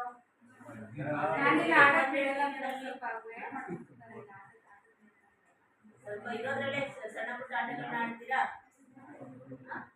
ಯಾಕಂದ್ರೆ ಆಟ ಆಡೋದ್ರಿಂದ ನಿಮ್ಮ ಬೆಳವಣಿಗೆ ಚೆನ್ನಾಗಿರ್ಲಿ ಅಂತ ಹೇಳಿ ಒಂದೊಂದು ವರ್ಷ ಆಟಕ್ಕೂ ಕೂಡ ಆಟ ಸಾಮಾನುಗಳು ಇದು ಮಾಡ್ಲಿಕ್ಕೂ ಕೂಡ ಅನುದಾನ ಬರುತ್ತೆ. ಆದ್ರೆ ನಮ್ಮ ಆಡಳಿತದಲ್ಲಿ ಯಾವುದೇ ಅನುದಾನ ಬಂದಿರುವಂತ ವರ್ಷದಲ್ಲಿ ಅದನ್ನು ತೆಗೆದಿಟ್ಟು ಮಕ್ಕಳಿಗೆ ಸದ್ಬಳಕೆಯನ್ನ ಮಾಡ್ಕೋಬೇಕು ಅನ್ನೋ ನಿಟ್ಟಿನಲ್ಲಿ ಒಂದು ಕ್ರೀಡಾ ಮತ್ತು ಕ್ರೀಡಾ ಪರಿಕರಗಳಿಗೆ ಸಂಬಂಧಪಟ್ಟಂತೆ ಒಂದು ಪ್ರಶ್ನಾವಳಿಗಳು ಇರುವಂತದ್ದು. ನೆಕ್ಸ್ಟ್ FNL ಅಂದ್ರೆ ಬುನಾದಿ ಸಾಕ್ಷರತೆ ಮತ್ತು ಸಂಖ್ಯಾಜ್ಞಾನಕ್ಕೆ ಸಂಬಂಧಪಟ್ಟಂತೆ ವಿದ್ಯಾ ಪ್ರವೇಶಕ್ಕೆ ಸಂಬಂಧಪಟ್ಟಂತೆ ಪೂರ್ವಭಾವಿ ಪರೀಕ್ಷೆಗಳು ಎಲ್ಲ ಮಾಡ್ತಾರಲ್ವಾ ನಿಮ್ಮ ಶಾಲೆಯಲ್ಲಿ? ಯಾಕಂದ್ರೆ ಶಾಲಾ ಪ್ರಾರಂಭವಾದ ಒಂದು 30 ದಿನಗಳ ಕಾಲ ವಿದ್ಯಾ ಪ್ರವೇಶನವನ್ನ ಮಾಡ್ತಾರಾ? ಪುನರ್ಮನನ ಮಾಡ್ತಕ್ಕಂಥದ್ದು. ಈಗ ನೀವು 4th ಇಂದ 5th ಬರ್ತೀರಾ, 4th ಅಲ್ಲಿ ಏನೇನೆಲ್ಲ ಕಲಿತಿದ್ರಿ ನೀವು ಅನ್ನೋದನ್ನ ರಜಾದಿನಗಳಲ್ಲಿ ಬಿಡುಕೊಟ್ಟಿರ್ತೀರಾ ಅಲ್ವಾ? ನೀವು 5th ಬಂದಾಗ ಅದನ್ನ ಪುನರ್ಮನನ ಮಾಡ್ತಾರೆ. ಎಲ್ಲ ಗುಂಪು ಚರ್ಚೆಗಳನ್ನ ಮಾಡ್ತೀರಾ? ಪ್ರತಿದಿನ ಒಂದು ಅರ್ಧ ಗಂಟೆ ಬಿಡ್ತಾರಾ ನಿಮ್ಮನ್ನ? ಎಲ್ಲರೂ ಭಾಗವಹಿಸ್ತೀರಾ? ಯಾಕಂದ್ರೆ ಭಾಗವಹಿಸ್ಬೇಕು. ಯಾಕಂದ್ರೆ ಗುಂಪು ಚರ್ಚೆ ಮಾಡೋದ್ರಿಂದ ನೀವು ಹಿಂದೆ ಏನ್ ಕಲ್ತಿದ್ವಿ ಅದನ್ನ ಪುನರ್ಮನನವನ್ನ ಮಾಡ್ಕೊಳ್ತಕ್ಕಂಥದ್ದು FNL ಕಾರ್ಯಕ್ರಮವನ್ನ ಮಾಡುವಂಥದ್ದು. ಸರ್ ಬಂದ್ಬಿಡಿ ಇದೆ ಮಾಡುವಂಥದ್ದು. ಇನ್ನು ಇದೆಲ್ಲ ಅನುದಾನಗಳು ಏನೇ ಅನುದಾನಗಳು ಬಂದರೂ ಕೂಡ ಅದನ್ನ ಏನ್ ಖರ್ಚು ಮಾಡಿದ್ದಾರೆ ಅಂತ ಸಂಬಂಧಪಟ್ಟಂತ BO ಆಗಿರ್ಬೋದು, BRC ಆಗಿರ್ಬೋದು, CRP ಆಗಿರ್ಬೋದು, ಎಲ್ಲರೂ ಕೂಡ ಬಂದು ಶಾಲೆಗೆ ಸತೀಶ್ ಮತ್ತೆ ಸಿದ್ದರಾಜು ಅವರು ಬಂದು ಹಾಗಾಗಿ ಅವರ ಒಂದು ಮಾರ್ಗದರ್ಶನ ಸಮರ್ಪಕವಾಗಿ ಮಕ್ಕಳ ದಾಖಲಾತಿ ಹೆಚ್ಚಾಗ್ತಿದೆಯಾ, ಮಕ್ಕಳ ಮೂಲಭೂತ ಸೌಕರ್ಯಗಳೇನಿದೆ, ಪ್ರತಿದಿನ ಮಕ್ಕಳು ಬರ್ತಾ ಇದ್ದಾರಾ, ಪ್ರತಿದಿನ ಊಟ ಯೋಜನೆ ಹೇಗಿದೆ, ಹಾಜರಾತಿ ಏನಿದೆ, ಪ್ರತಿದಿನ ಮಕ್ಕಳನ್ನು ಪ್ರತಿದಿನ ಶಾಲೆಗೆ ಬಂದು ಅವರ ಪ್ರಕ್ರಿಯೆಗಳು ಮತ್ತೆ ಟೆಸ್ಟ್ಗಳು ಎಲ್ಲ ನಡೀತಾ ಇದೆಯಾ ಅಂತೇಳಿ ಅದನ್ನು ಕೂಡ ಸಂಬಂಧಪಟ್ಟ ಕ್ಲಸ್ಟರ್ ಅವರು ಬಂದು ಮಾಹಿತಿಯನ್ನ ನೀಡಿ ಒಂದು ನಡವಳಿಯನ್ನ ಮಾಡ್ತಕ್ಕಂಥದ್ದು. ಈಗ ನಿಮ್ಮೆಲ್ಲರಿಗೂ ಪಠ್ಯಪುಸ್ತಕ ಕೊಟ್ಟಿದ್ದಾರಾ, ಯೂನಿಫಾರ್ಮ್ಸ್ ಕೊಟ್ಟಿದ್ದಾರೆ. ಇದೆಲ್ಲ ಸರ್ಕಾರದಿಂದ ಉಚಿತವಾಗಿ ಕೊಟ್ಟಿರುವಂತ ಸೌಲಭ್ಯಗಳು. ಬಿಸಿಯೂಟ ಯೋಜನೆ, ಪಠ್ಯಪುಸ್ತಕ, ಶೂ ಅಂಡ್ ಸಾಕ್ಸ್, ಕುಡಿಯ ನೀರು, ಶೌಚಾಲಯ ಸ್ವಚ್ಛತೆಗೆಲ್ಲ ಖರ್ಚು ಮಾಡಿರೋದು ನಿಮಗೋಸ್ಕರ. ಸರ್ಕಾರ ಒಂದು ಮಗುಗೆ ಒಂದು 60,000 ರಿಂದ 70,000 ಖರ್ಚು ಮಾಡುತ್ತಿದೆ. ಅದೆಲ್ಲ ಸಮರ್ಪಕವಾಗಿ ಸದ್ಬಳಕೆ ಆಗಬೇಕು, ಮಕ್ಕಳಿಗೆ ಖರ್ಚಾಗಬೇಕು. ಅದು ಎಲ್ಲ ಒಂದು ಯಾವುದೇ ಅನುದಾನ ಬಂದರೂ ಕೂಡ ಸಮುದಾಯದವರಿಗೆ ಮಾಹಿತಿ ಲಭ್ಯವಿರಬೇಕು. ಏಕೆಂದ್ರೆ ಒಂದೊಂದು ಶಾಲೆಯಲ್ಲಿ ಅನುದಾನ ಬಂದರೂ ಖರ್ಚು ಮಾಡಿರಲ್ಲ, ಹಾಗೆ ಇಟ್ಟಿರ್ತಾರೆ. ಹಾಗಾಗಿ ಇದು ಸದ್ಬಳಕೆ ಆಗಬೇಕು ಅನ್ನೋ ನಿಟ್ಟಿನಲ್ಲಿ ಆ ವರ್ಷ ಏನು ಅನುದಾನ ಬರುತ್ತೆ ಅದು ಸಮರ್ಪಕವಾಗಿ ನಿರ್ವಹಣೆಯಾಗಿದೆ ಅನ್ನೋದೇ ಒಂದು ಆಡಿಟ್ ಪ್ರೋಸೆಸ್ ಇರುತ್ತೆ. ಅದಕ್ಕೆ ಸಂಬಂಧಪಟ್ಟಂತ ವರದಿಯನ್ನ ನಾವು ತಾಲೂಕು ಪಂಚಾಯತಿ ಮತ್ತು ಶಿಕ್ಷಣ ಇಲಾಖೆಗೆ ಸಲ್ಲಿಸ್ತೀವಿ. ಇದು ಬೋಧನಾ ಕಲಿಕಾ ಸಾಮಗ್ರಿಗಳಿಗೆ ಸಂಬಂಧಪಟ್ಟಂತೆ ನಲಿಕಲಿ ಕಿಟ್ಗಳಾಗಿರ್ಬೋದು, ಚಾರ್ಟ್ಗಳಾಗಿರ್ಬೋದು ಎಲ್ಲ ನಿಮಗೆ ಕಲಿಕೆಗೆ ಲಭ್ಯವಿದೆಯಾ? ಗಣಿತ ಕಿಟ್ ಬಳಸ್ತಾರಾ ನಿಮ್ಮ ಮೇಡಮ್? ಇನ್ನು ಸ್ವಯಂ ರಕ್ಷಣಾ ತರಬೇತಿಗೆ ಸಂಬಂಧಪಟ್ಟಂತೆ ಇದು LKG ಶಾಲೆ ಇರೋದ್ರಿಂದ ಪ್ರೌಢಶಾಲೆಗೆ ಮಾತ್ರ ಕರಾಟೆಗೆ ಅನುದಾನ ಬರುವಂಥದ್ದು. ಇದು ಕಿರಿಯ ಪ್ರಾಥಮಿಕ ಶಾಲೆ ಇರೋದ್ರಿಂದ ನಿಮಗೆ ಯೋಗಾಭ್ಯಾಸ ಮಾಡಿಸ್ತಾರಾ? ಶನಿವಾರ ಮಾಡ್ತಿರ್ತೀರಾ ಅವಾಗ? ಓಕೆ. ಜೊತೆಗೆ ಕಸ ವಿಲೇವಾರಿಯನ್ನ ಹೇಗೆ ಮಾಡ್ತೀರಿ? ಹಸಿ ಕಸ ಒಣ ಕಸವನ್ನ ಬೇರ್ಪಡಿಸಿ ನೀವು ಒಂದು ಗಿಡದ ಬೆಳಕೆ ಹಾಕ್ತಿರಲ್ವಾ ಪ್ರತಿದಿನ? ಹಾಗೆ ನೀವು ಬರುವಂತ ಸಮಯ ಎಷ್ಟಾಗಿರುತ್ತೆ? ಪ್ರತಿದಿನ ಎಷ್ಟು ಗಂಟೆಗೆ ಬರ್ತೀರಾ ಶಾಲೆಗೆ? 9:30. ಹೋಗುವಂತ ಸಮಯ ಎಷ್ಟಿರುತ್ತೆ? 4:30. ನಿಮ್ಮ ಶಿಕ್ಷಕರು ಬರ್ತಾರ ಅಷ್ಟೊತ್ತಿಗೆ? ಟೈಮ್ಗೆ ಬರ್ತಾರ? ಪ್ರಯಾಣದಲ್ಲಿ ಎಲ್ಲ ಭಾಗವಹಿಸ್ತೀರಾ? ಪ್ರತಿಜ್ಞೆ ಎಲ್ಲ ಮಾಡಿಸ್ತೀರಾ? ಸಂವಿಧಾನ ಪ್ರತಿಜ್ಞೆ ಆಗ್ಬೋದು, ಈ ತರ ಒಂದು ನ್ಯೂಸ್ ಪೇಪರ್ ಅಲ್ಲಿ ಇರುವಂತ ಲೆಕ್ಚರ್ಗಳಿರ್ಬೋದು. ನ್ಯೂಸ್ ಪೇಪರ್ ತರ್ತಾರೆ ನಿಮ್ಮ ಶಾಲೆಯಲ್ಲಿ? ಯಾವುದೇ ಅನುದಾನ ಬಂದಿರಲ್ಲ. ಯಾಕಂದ್ರೆ ಕೆಲವು ಶಿಕ್ಷಕರು ಅವ್ರ ಮನೆಯಿಂದಲೇ ತರಿಸಿ ಮಕ್ಕಳ ಒಂದು ಕಲಿಕಾ ಸಾಮರ್ಥ್ಯ ಹೆಚ್ಚಾಗಲಿ ಅಂತ ಹೇಳ್ಬಿಟ್ಟು ಕನ್ನಡ ಇಂಗ್ಲಿಷ್ ಪೇಪರ್ನ ಕೆಲವು ಶಾಲೆಗಳಲ್ಲಿ STMC ಅಧ್ಯಕ್ಷರ ಮನೆಯಲ್ಲ ಅಥವಾ ಶಿಕ್ಷಕರ ಮನೆಯಲ್ಲ ತಂದು ಓದಿಸ್ತಾರೆ. ಅದು ಮುಂದಿನ ದಿನಗಳಲ್ಲಿ ಅದು STMC ಅಧ್ಯಕ್ಷರಾದ್ರೆ ಅದನ್ನು ನಿರ್ವಹಣೆ ಮಾಡಿ, ಯಾಕಂದ್ರೆ ಮಕ್ಕಳಿಗೆ ಸ್ಟೇಜ್ ಫಿಯರ್ ಹೋಗ್ಬೇಕು ಅನ್ನೋ ನಿಟ್ಟಿನಲ್ಲಿ ಪ್ರತಿದಿನ ರಾಜ್ಯದಲ್ಲಿ ಏನೇನು ವಿದ್ಯಮಾನಗಳು ನಡೆಯುತ್ತೆ ಅದನ್ನ ಅವರು ಕೂಡ ಚಿಕ್ಕ ವಯಸ್ಸಿನಿಂದಲೇ ಓದೋ ಅಭ್ಯಾಸ ಮಾಡ್ಕೊಂಡ್ರೆ ಪ್ರತಿ ಅವರು 10th ಬರೋವರೆಗೂ ಚೆನ್ನಾಗಿ ಓದೋದ್ರಲ್ಲಿ ನಿರ್ವಹಣೆ ಆಗಲಿ ಅನ್ನೋ ನಿಟ್ಟಿನಲ್ಲಿ. ಇನ್ನು ಕಂಪ್ಯೂಟರ್ ಮತ್ತೆ ಗಣಕಯಂತ್ರದ ಲಭ್ಯತೆ ಬಗ್ಗೆ ಹೇಳೋದಾದ್ರೆ ನಿಮ್ಮ ಶಾಲೆಯಲ್ಲಿ ಕಂಪ್ಯೂಟರು, ಪ್ರೊಜೆಕ್ಟರು, TV, ಟ್ಯಾಬ್ ಏನಾದರೂ ಇದೆಯಾ? ಟ್ಯಾಬ್ ಮಾತ್ರ ಉಂಟಾ? ಅದು ಬಳಕೆ ಚೆನ್ನಾಗಿದೆಯಾ? ಬಳಸ್ತಾರ ಪಾಠ ಮಾಡುವಂತ ಸಂದರ್ಭದಲ್ಲಿ? ಇನ್ನು ಆರೋಗ್ಯ ಇಲಾಖೆಯಿಂದ ಡಾಕ್ಟರ್ ಎಲ್ಲ ಬಂದು ಚೆಕಪ್ ಮಾಡ್ತಾರಾ? ಮಾಡಿಸ್ಕೊಂಡಿದ್ದೀರಾ? ತುಳಿದು ಮಾತ್ರೆ ಕೊಡುವಂಥದ್ದು, ನಿಮ್ಮ ಹೈಟ್ ವೇಟ್ ಹೇಗಿದೆ ಅಂತ ಚೆಕ್ ಮಾಡುವಂಥದ್ದು. ಯಾಕಂದ್ರೆ ಅಪೌಷ್ಟಿಕತೆಯಿಂದ ಬರುವಂತ ಮಕ್ಕಳಿಗೆ ಪ್ರತಿ ತಿಂಗಳಾಗಿರ್ಬೋದು, 1-2 ತಿಂಗಳಿಗಾದ್ರೂ ನಿಮ್ಮ ವೇಟ್ ಜಾಸ್ತಿ ಆಗ್ತಾ ಹೋಗ್ಬೇಕು, ಬೆಳವಣಿಗೆ ಆಗ್ತಾ ಹೋಗ್ತಾ ಇದೆ ಅಂತೇಳಿ ನೋಡ್ತಾರಾ? ಎಲ್ಲ ಜಂತುಳಿ ಮಾತ್ರೆ ಮತ್ತೆ ವಿಟಮಿನ್, ಕ್ಯಾಲ್ಸಿಯಂ ಮಾತ್ರೆಗಳೆಲ್ಲ ತಗೋತೀರಾ? ಕೊಡ್ತಾರೆ ಡಾಕ್ಟರ್ ಎಲ್ಲ ಬಂದು ಬಂದಿದ್ದಾರೆ ಅಂತ ಹೇಳಿದರೆ ಶ್ರುತಿ, ಮಧು, ಮೇಘನ ಎಲ್ಲ ಬಂದಿದ್ದಾರೆ ಅಂತ ಹೇಳಿ ದಾಖಲಾತಿಯನ್ನ ತೋರಿಸ್ತಾರೆ. ಹಾಗಾಗಿ ನೀವೆಲ್ಲರೂ ಮಾಡಿಸ್ಕೊತೀರಲ್ಲ. ಇನ್ನು ನಲಿಕಲಿಗೆ ಸಂಬಂಧಪಟ್ಟಂತೆ ಚಾರ್ಟ್ಗಳು, ಆಕೃತಿಗಳು ಎಲ್ಲ ಲಭ್ಯವಿದೆಯಾ? ಎಷ್ಟು ಜನ ಇದ್ದೀರಾ ನಲಿಕಲಿ ಮಕ್ಕಳು?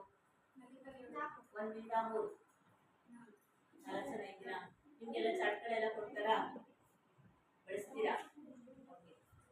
ಇನ್ನು ನಿಮ್ಮಲ್ಲಿ ಸಂಭ್ರಮ ಶನಿವಾರ ಮಾಡ್ತೀರಾ?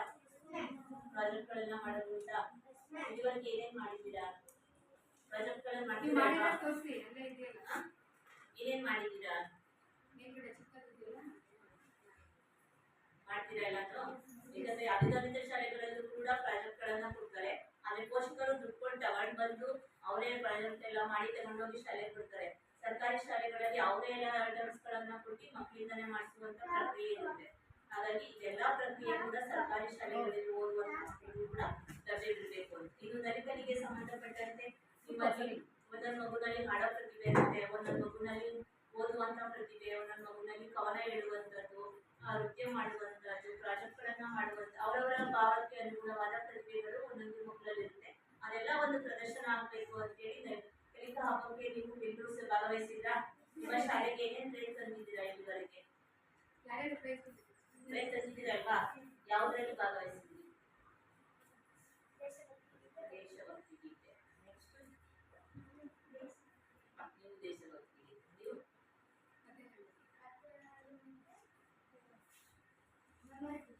Memory test. ಯಾಕಂದ್ರೆ ಒಂದೊಂದು ಮಗುನಲ್ಲಿ ಒಂದೊಂದು ಭಾಗಕ್ಕೆ ಅನುಗುಣವಾದ ಒಂದು ಪ್ರತಿಭೆಯನ್ನ ವ್ಯಕ್ತಪಡಿಸಲಿಕ್ಕೋಸ್ಕರ ಪ್ರತಿಭಾ ಕಾರಂಜಿಗೆ ಭಾಗವಹಿಸುವಂಥದ್ದು. ಇನ್ನು ನಿಮ್ಮ ಶಾಲೆಯಲ್ಲಿ ಪ್ರಥಮ ಚಿಕಿತ್ಸೆ ಪೆಟ್ಟಿಗೆ ಆಗಿರ್ಬೋದು, ಕುಂದುಕೊರತೆ ಪೆಟ್ಟಿಗೆ ಆಗಿರ್ಬೋದು, ಸಲಹೆ ಪೆಟ್ಟಿಗೆ ಆಗಿರ್ಬೋದು ನಿಮ್ಮಲ್ಲಿ ಲಭ್ಯವಿದೆಯಾ? ನೀವು ಆಟ ಆಡುವ ಸಂದರ್ಭದಲ್ಲಿ ಬಿಟ್ಬಿಟ್ರೆ ಏನಾದರೂ ಗಾಯ ಆದರೆ ಟೀಚರ್ ಹಾಕುವಂಥದ್ದು, ನಿಮಗೆ ಹೇಳ್ಕೊಳ್ಳೋದು ಆಗದಿರುವಂಥ ವಿಷಯಗಳಿದ್ರೆ ಸಲಹೆ ಪೆಟ್ಟಿಗೆಯಲ್ಲಿ ಹಾಕಿ ಅದು STMC ಅವರಾಗಿರ್ಬೋದು, ಸಂಬಂಧಪಟ್ಟ ಕ್ಲಸ್ಟರ್ ಅಲ್ಲಿ ಯಾರಾದರೂ ನೋಡಿ ನಿಮಗೆ ಅದ್ರ ಬಗ್ಗೆ ಒಂದು ಸಹಕಾರವನ್ನ ನೀಡುವಂಥದ್ದಾಗಿರ್ಬೋದು ಅದೆಲ್ಲ ಮಾಡಿ. ನಿಮ್ಮ ಶಾಲೆಯಲ್ಲಿ ಲಭ್ಯವಿದೆಯಾ? ಸಹಾಯವಾಣಿ ಆಗಿರ್ಬೋದು, ಸಹಾಯವಾಣಿಯ ಇದರ ನಿಮ್ಮ ಶಾಲೆಯಲ್ಲಿ ತುರ್ತು ಸಹಾಯವಾಣಿ ಸಂಖ್ಯೆಯನ್ನು ನಮೂದಿಸಿದಾರಾ? ಎಲ್ಲಿದೆ ಸಹಾಯ ಎಲ್ಲಿದೆ? ಹೊರಗಡೆ ಹಾಕಿದಾರಾ? ಇದೆಲ್ಲ ಒಂದು ಸರ್ಕಾರಿ ಶಾಲೆಯಲ್ಲಿ ಸದ್ಬಳಕೆ ಆಗಬೇಕು ಅನ್ನೋ ನಿಟ್ಟಿನಲ್ಲಿ ಸರ್ಕಾರ ಒಂದು ಯೋಜನೆಯನ್ನ ತಂದಿರ್ತಕ್ಕಂಥದ್ದು. ಆಯ್ತಾ? ಇದೆಲ್ಲ ಸದ್ಬಳಕೆ ಆಗಬೇಕು ಅನ್ನೋ ನಿಟ್ಟಿನಲ್ಲಿ ಒಂದು ಪೋಷಕರ ಸಭೆಯನ್ನ ಆಯೋಜಿಸಿ ಅವರ ಅನಿಸಿಕೆ ಅಭಿಪ್ರಾಯವನ್ನ ಕಲೆ ಆಗ್ತದೆ. ಪೋಷಕರಲ್ಲಿ ವಿನಂತಿ ಏನು ಅಂತಂದ್ರೆ, ಮಕ್ಕಳು ಪ್ರತಿದಿನ ಏನ್ ಮಾಡ್ತಾ ಇದ್ದಾರೆ, ಪ್ರತಿದಿನ ಒಂದು ಅರ್ಧ ಗಂಟೆ ಓದೋ ಅಭ್ಯಾಸ ಮಾಡಿದ್ರೆ ಅವ್ರು ನೆಕ್ಸ್ಟ್ ಈಗ ಹೈಸ್ಕೂಲಿಗೆ ಹೋದ್ರೆ ನೆಕ್ಸ್ಟ್ ಪ್ರೈಮರಿ ಸ್ಕೂಲ್ ಹೋದ್ರೆ ಅದನ್ನೇ ಒಂದು ನಿರ್ವಹಣೆ ಮಾಡ್ತಾರೆ. ಯಾಕಂದ್ರೆ ನಮ್ಮ ಅಮ್ಮ ಕೇಳ್ತಾರೆ, ನಮ್ಮ ಅಪ್ಪ ಕೇಳ್ತಾರೆ, ನಾವು ಓದ್ಬೇಕು ಅನ್ನೋ ಅವರಿಗೆ ಮನಸ್ಸು ಬರುತ್ತೆ. ಪ್ರತಿದಿನ ಒಂದಿನ ಯಾಕಂದ್ರೆ ಟಿವಿ ನೋಡೋದಾಗ್ತಿರಲ್ವಾ? ಪ್ರತಿದಿನ ನಾವು ಮಹಿಳೆಯರಲ್ಲಿ ಯಾವ ಸೀರಿಯಲ್ ಇಂಟ್ರೆಸ್ಟ್ ಆಗ್ಬಿಟ್ರೆ ಏನೇ ಕೆಲಸ ಇದ್ರು ಬಿಟ್ಟು ನಾವು ಆ ಸೀರಿಯಲ್ನ ನೋಡಕ್ ಬಿಡ್ತೀವಿ. ಅಲ್ಲಿ ಅಡುಗೆ ಮಾಡ್ಬೇಕು ಬೈತಾ ಇದ್ದಾರೆ ಅಂದ್ರೂ ಕೂಡ ಆ ಸೀರಿಯಲ್ ಆನ್ ಮಾಡಿಬಿಟ್ಟಾದ್ರೂ ನಾವು ಅಡುಗೆ ಮಾಡ್ತಿರ್ತೀವಿ.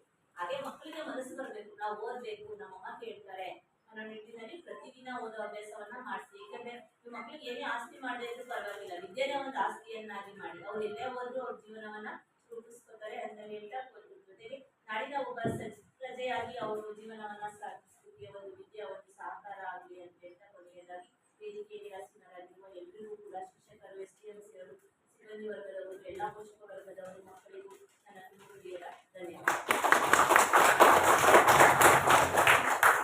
ಇಷ್ಟೊತ್ತು ಸಮಗ್ರವಾಗಿ ವಿವರಣೆಯನ್ನ ನೀಡಿದಂತಹ ಮೇಡಮ್ ಅವರಿಗೆ ಧನ್ಯವಾದಗಳು. ಈಗ ಒಂದು ಕಾರ್ಯಕ್ರಮಕ್ಕೆ ಡೋರ್ನಳ್ಳಿ ಮುಖ್ಯ ಹಿರಿಯ ಪ್ರಾಥಮಿಕ ಶಾಲೆಯ ಮುಖ್ಯ ಶಿಕ್ಷಕರಾದಂತಹ ಲಕ್ಷ್ಮಣರವರು ಆಗಮಿಸಿದ್ದಾರೆ. ಅವರು ನಮ್ಮ ಒಂದು ಸಭೆಯನ್ನು ಕುರಿತು ಸೈನ್ ಮಾಡದೇ ಇರೋದು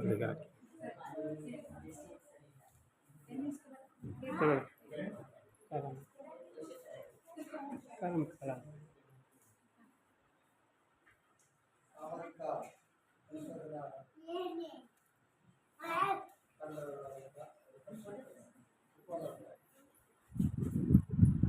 ಪರಿಸರದ ಪೋಷಕರ ಈಗಿನ 3 ದಿನಗಳು ಸಾಮಾಜಿಕ ಪರಿಸರ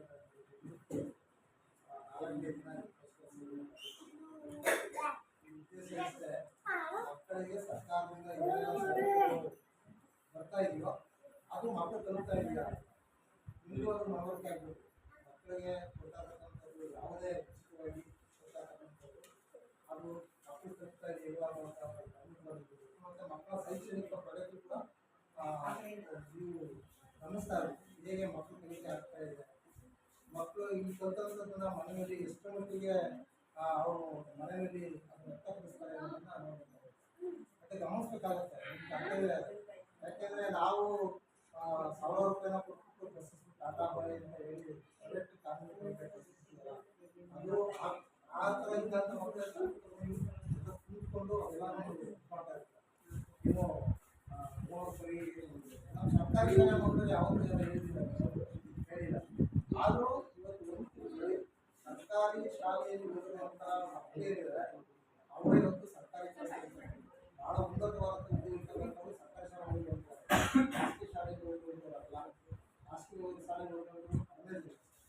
ಯಾಕೆ ಅಂತಂದರೆ ನಮ್ಮ ಸರ್ಕಾರಿ ಶಾಲೆಗೆ ಮಕ್ಕಳ ಕಲಿಕೆ ಅಂತಂದರೆ ಅದು ವಿಶಾಲವಾಗಿ ಹೋಗಿ ಕಲಿಯುತ್ತೆ. ಕಾನ್ವೆಂಟ್ ಅಂತಂದರೆ ಏನಂತಂದರೆ ಒಂದು ಮುಕ್ಕೋಡ ಆಗ್ತದೆ. ಅಂದರೆ ಇಷ್ಟೇ ಅಂದರೆ ಈಗಾಗಲೇ ಅವರು ಪಾಠ ಪರೀಕ್ಷೆ ಮುಗಿಸಿ ಜನವರಿಗೆ ಮುಗಿಸಿ ಮಾರ್ಚಿ ಎಕ್ಸಾಮ್ ಕೂಡ ಅವ್ರು ಮಾಡ್ತಾರೆ.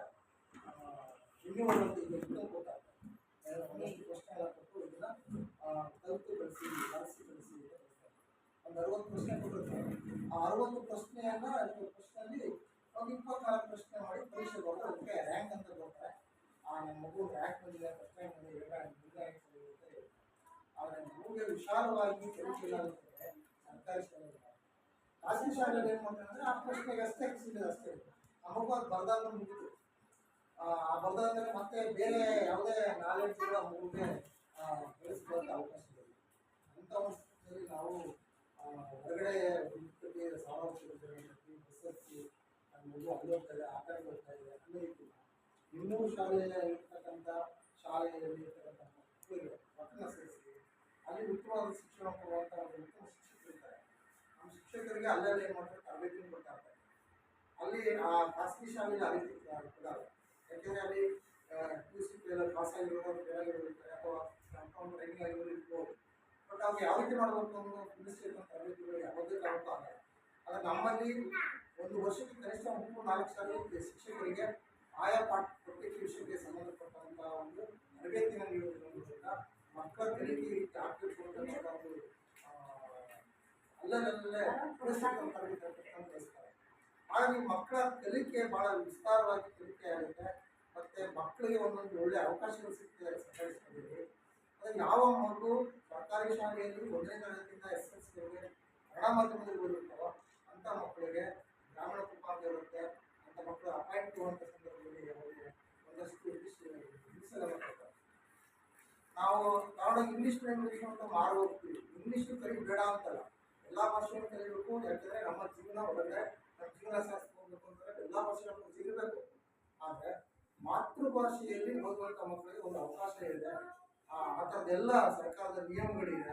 ಈಗ ನಾವೆಲ್ಲ ಅದೇ ಸರ್ಕಾರಿ ಶಾಲೆಯಲ್ಲೇ ಓದಿ ಸರ್ಕಾರದಿಂದ ಬರ್ತಕ್ಕಂಥ ಗ್ರಾಮೀಣ ಕೃಪಾಂಕದಲ್ಲೇ ನಾವು ಅಪಾಯಿಂಟ್ ಆಗಿರೋರು. ನಮಗೂ ಕೂಡ ಅವತ್ತು 4% ಕೃಪಾಂಕ ಇತ್ತು. ಆ 4 ಅಂಕ ಕೃಪಾಂಕ ಒಂದು ಸರ್ಕಾರಿ ಶಾಲೆಯಲ್ಲಿ ಕಡಿಮೆ ಓದೋದ್ರಿಂದ ನಮ್ಗೆ ಆ 4 ಅಂಕಗಳು ಕೊಟ್ಟಿದ್ದರಿಂದ ನಾನು ಅಪಾಯಿಂಟ್ ಆಯಿತು. ಹಾಗಾಗಿ ಸರ್ಕಾರಿ ಶಾಲೆಯಲ್ಲಿ ಹೆಚ್ಚು ನಿಮ್ಮ ಮಕ್ಕಳನ್ನು ಓದಿಸಿ, ನಿಮ್ಮ ಮಕ್ಕಳನ್ನ ಬೇರೆ ಯಾರೋ ಒಬ್ಬರು ಅಕ್ಕಪಕ್ಕವರು ಹಣವಂತರು ಹಣ ಇರುವಂಥವ್ರನ್ನು ಕಾಲೇಜ್ ಸೇರಿಸ್ತಾರೆ, ಅವರಿಂದ ಏನು ಕಡಿಮೆ ನಾವು ಸಾಲಗಳು ಮಾಡಿಸೋದು ಬೇಡ. ನಮ್ಮ ಶಾಲೆಯಲ್ಲೇ ಸರ್ಕಾರಿ ಶಾಲೆ ಬೇಕಾದಷ್ಟು ಸವಲತ್ತುಗಳಿದೆ, ಬೇಕಾದಷ್ಟು ಮಕ್ಕಳು ಕಲಿಯೋಕ್ಕೆ ಒಳ್ಳೆ ಅವಕಾಶಗಳಿದೆ. ಎಲ್ಲ ಅವಕಾಶಗಳನ್ನ ಬಳಸ್ಕೊಳ್ಳಿ. ಒಂದು ಸಾರಿ ಏನಾದರೂ ಶಾಲೆ ಮುಚ್ಚೋಯ್ತು ಅಂತಂದರೆ ಮತ್ತೆ ಅದೇ ಸರ್ಕಾರಿ ಶಾಲೆಗೆ ವಾಪಸ್ ತಗೋಬೇಕು ಭಾಳ ಕಷ್ಟ ಇದೆ. ಯಾವುದೋ ಕೆಲವಾರು ವ್ಯಕ್ತಿಗಳಿಂದ ಮುಚ್ಚೋಬೋದು.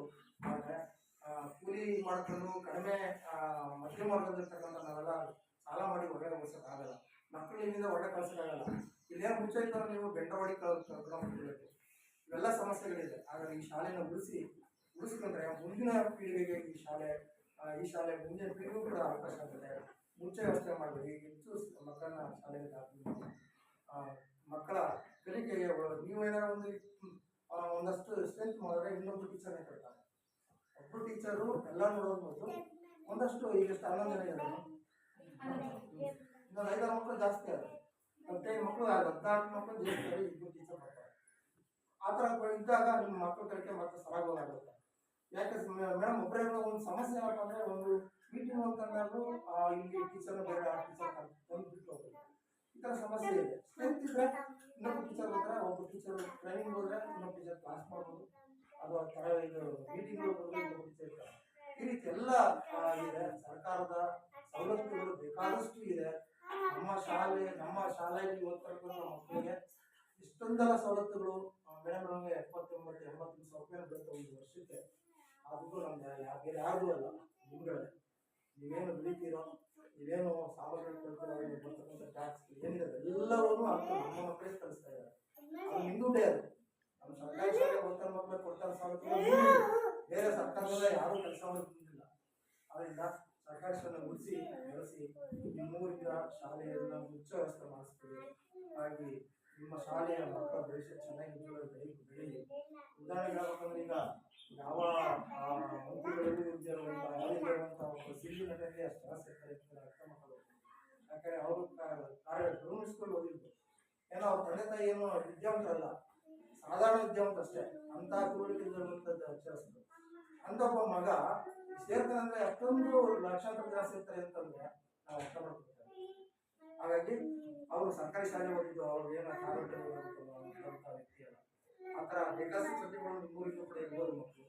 ಮುಂದೆ ಪೀಳಿಗೆಗೋಸ್ಕರ ಶಾಲೆ ನಡೆಸಿ ನಾವೆಲ್ಲರೂ ಕೂಡ ಈ ಶಾಲೆ ನಡೆಸ್ಕೊಂಡು ಓದಲಿಕ್ಕೆ ಎಲ್ಲರೂ ಸಹಕಾರ ನೀಡಿ ಅಂತ ನನ್ನ ಮಾತನ್ನು ಮುಗಿಸ್ತಾ ಇದ್ದೀನಿ.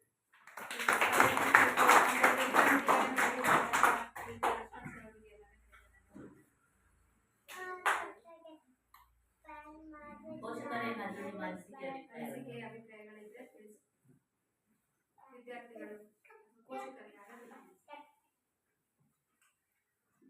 ಯಾಕಂದ್ರೆ ನಿಮ್ ಮೇಡಮ್ ಹೇಳ್ತಾ ಇದ್ರು ನಾವು ಬಂದ್ಮೇಲೆ ಹಿಂದೆ ಕಾಂಪೌಂಡ್ ಹಾಕ್ಬೇಕು, ಅಲ್ಲಿ ಸಾರ್ವಜನಿಕರೆಲ್ಲ ಬಂದು ಗಲೀಜ್ ಮಾಡ್ತಾರೆ, ಅದಕ್ಕೆ ನೀವು ಒಂದು ಸಮುದಾಯದವರು ನಿಮ್ಮ ಶಾಲೆಗೆ ಒಂದು ನೀವು ನಿರ್ವಹಣೆ ಮಾಡ್ಕೋಬೇಕು, ಯಾರ ತರ ಮಾಡ್ತಿದ್ದಾರೆ ಅದಕ್ಕೆ ಸಂಬಂಧಪಟ್ಟ PO ಆಗ್ಬೋದು, ಸಂಬಂಧಪಟ್ಟ ಒಂದು ಕಂಪ್ಲೇಂಟ್ಸ್ ಆದ್ರೂ ಮಾಡಿ. ಯಾಕಂದ್ರೆ ಮಕ್ಕಳೇ ಚಿಕ್ಕ ಮಕ್ಳುಗಳು ಅವ್ರಿಗೆ ಇನ್ಸ್ಪೆಕ್ಷನ್ ಆಗುತ್ತೆ, ಪ್ರತಿದಿನ ಹೀಗೆ ಆಗುತ್ತೆ ಮೇಡಮ್, ನಾವು ಬರುವಷ್ಟರಲ್ಲಿ ಡೋರ್ ಹೊಡೆದಿರ್ತಾರೆ, ನಲ್ಲಿ ಮುಗ್ದಾಕ್ತಾರೆ, ಈ ತರ ಎಲ್ಲ ಶಾಲೆಗಳ ನಡೀತಿದೆ ಅಂತ ಹೇಳಿದ್ರು ನಾವು ಬಂದಂತ ಸಮಯ.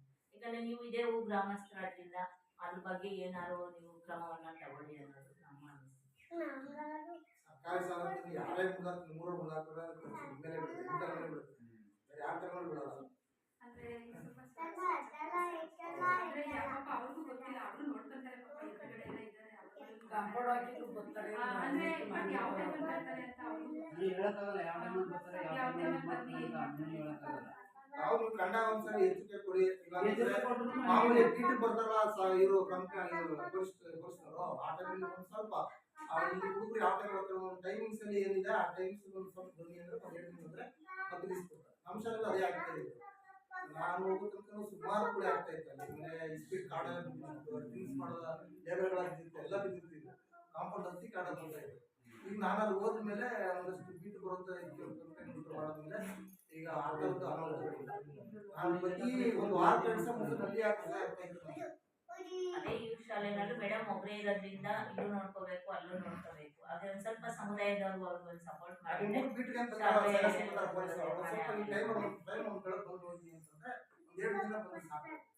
ಮತ್ತೆ ಆ ಕೆಲಸ ಆಗಿದೆ. ಮತ್ತೆ ಶಾಲೆ ಮುಂಭಾಗಿರ್ತಕ್ಕಂಥ ಮೋರಿ ಪಂಚಾಯತಿಯಿಂದ ಒಂದಷ್ಟು ಮಾಡಿಸಿ ಇವುಗಳಿಗೆ ಅವರೇ ತೋರಿಸ್ರು, ಅವರೇ ಹೇಳಿದ್ರು ಆಯ್ತದೆ. ಆಮೇಲೆ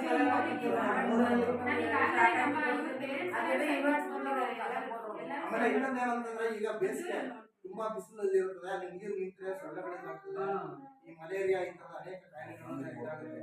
ಬಿಸಿಲು ಜಳ ಜಾಸ್ತಿ ಇದೆ ಈಗ ತಿಂಗಳು ತುಂಬಾ ಹಿಂಸೆ ಇದೆ. ಮಕ್ಕಳ ಮೇಲೆ ಪರಿಣಾಮ ಬಿದ್ರೆ ಒಂದ್ಸರಿ ಏನೋ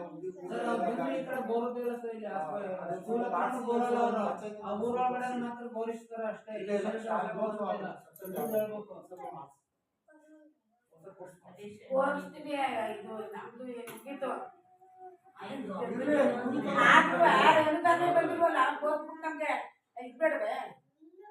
ಚಾರ್ಜ್ ಖರ್ಚು ಮಾಡಿಸಿದ ದೇವಸ್ಥಾನ ಬಿಲ್ಲ ಬಂದಿಲ್ಲ, 3 ಸಲ ಲೇಟ್ ಆಗಿ ಆಫೀಸ್ ಬಂದಿಲ್ಲ, ಮಕ್ಕಳು ಕೆಲಸದ ಅವರು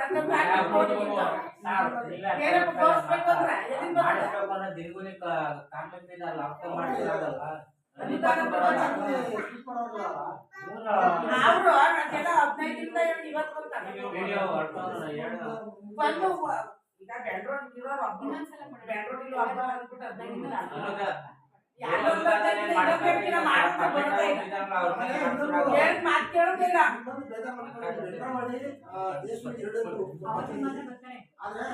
15ರಿಂದ ಪಂಚಾಯತಿ ಎಷ್ಟು 6 ಊರುಗಳು ಸೇರಿದೆ. ಗೋರ್ನಹಳ್ಳಿ, ಬಾಗಲಹಳ್ಳಿ, ಕಾಗೇಪುರ, ರಾಮನೂರು, ವೀರಪುರ ಸೇರಿ ಒಬ್ಬರೇ ಇರೋರು. 22% ಮೆಂಟಲ್ಲಿ ನಮ್ಮ ಕಾಲೇಜ್ ಲ್ಯಾಪ್ಟಾಪ್ ಕೊಡ್ತೀವಿ ಅಂತ ಅರ್ಜಿ ಕೊಟ್ಟಿದ್ದೀವಿ. ಅದಕ್ಕೂ ಮೆಂಬರ್ಗಳು ಅಧ್ಯಕ್ಷರು ಒಬ್ಬರು ಸ್ಪಂದಿಸ್ತಿಲ್ಲ. ಅಮೌಂಟ್ ಬೇರೆ ಬೇರೆಯವ್ರಿಗೆ 14 ಕೊಡೋರಿಗೆ ಕೊಟ್ಟಿದ್ದಾರೆ, ಒಟ್ಟ ನಮ್ಮ ಸಾಲ ₹1 ಅನುದಾನ ಕೊಟ್ಟಿಲ್ಲ. ಉಪಾಧ್ಯಕ್ಷರು ಬಂದ್ರು ನಾವು ಕೊಡಿಸ್ತೀವಿ, ಆರಾಮ ಕೊಡಿಸ್ತೀವಿ ಅಂತ ಹೇಳ್ಬಿಟ್ಟು ಅವರು ನಿಮ್ಮ ಮತ್ತೆ ಈ ಕಡೆ ತರಾನೇ ಆಗ್ತಿಲ್ಲ. ಮುಂದೆ ಹೋಯ್ತಾರ ಸರ್, ಇನ್ನೇನ್ ಮಾಡ್ಕೊಡ್ತಾರ ಅಟ್ಲೀಸ್ಟ್ 22% ಹಣದಲ್ಲಿ ಅಮೌಂಟ್ ಬರುತ್ತಲ್ಲ ವಿದ್ಯಾರ್ಥಿ SC ST ಕೊಡುತ್ತೆ. ಅನುದಾನದಲ್ಲಿ ನಮ್ಮ ಸ್ಕೂಲ್ಗೆ ಬುಕ್ಸ್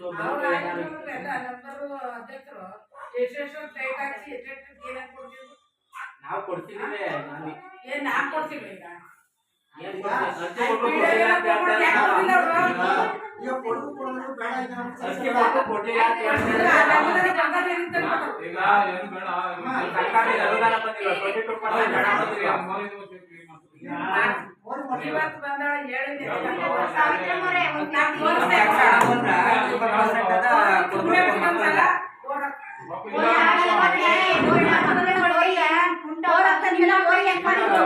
ಇದೆಲ್ಲ ಅಕ್ಕಿ ಕೊಡೋದು ಬೇಡ. ಮಕ್ಕಳು ಅಂದ್ರೆ ಎಲ್ಲ ಇವಾಗ ಸರ್ಕಾರದಿಂದ 1 ಲಕ್ಷ ಹಣ ಬಂದ್ರು ಕೊಡ್ಬೇಕು. ನಾವು ಬಂದು ಇಲ್ಲಿ ಗಮನ ಕೊಟ್ಟು ಓಟ್ ಹಾಕುದು. ಅದೇ ತರ ನೀಟಾಗಿದ್ರೆ ತಾನೇ ನಿಮ್ಗೆ ನಾವು ಬಂದು ಇಲ್ಲಿ ಎಲೆಕ್ಟ್ ಮಾಡ್ಬೇಕು. ಆ ಮಕ್ಕಳುಗಳು ನೀವ್ ಮಾತ್ರ ಅವತ್ತು ಕೇಳ್ಕೊಂಡ್ ಬಂದಿದ್ದೀರಿ. ಆಮೇಲೆ ಚೆನ್ನಾಗಿರೋದು ಮತ್ತೆ ಓಟ್ ಹಾಕ್ತಾರೆ. ಅದೊಂದು ಡ್ರೈವ್ ಫ್ರೀ ಮಾಡ್ಕೊಳ್ಳಿ. ಊರೊಳಗೆ ಮಾತ್ರ ಚೆನ್ನಾಗಿರೋದು. ಗರ್ಭಿಣಿ ಸೈಕಲ್ ಚೆನ್ನಾಗಿಲ್ಲ, ಇದು ಚೆನ್ನಾಗಿ ಊರೊಳಗೆ ಮಾತ್ರ ಮಾಡ್ತಾರೆ.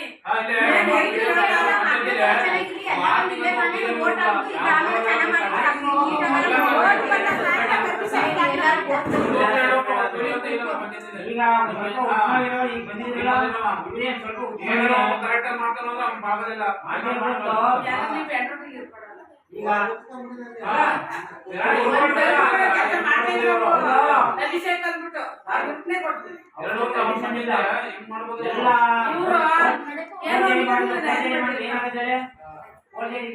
ಅವ್ರ ಮೇಲೆ ಮಾಡಿ ಮಾಡಿ ಈಗ ಬಂದು ಕೇಳಬಾರ್ದೆ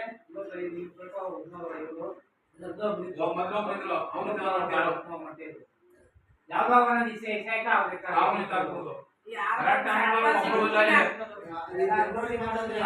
ಚೆನ್ನಾಗಿ ಕಂಡೀಷನ್ ಮಾಡ್ಕೊಂಡು ಹೋಗುವಂತ ಬಾಗಿಲು ಕೊಡುದಿಲ್ಲ.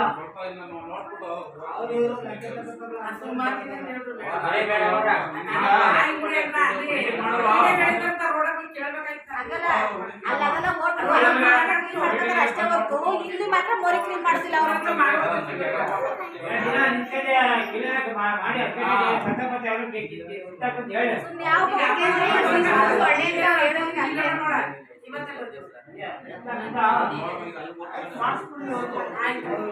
ಆಮೇಲೆ ನಮ್ಮ ಸೈಡ್ ಆಯ್ತು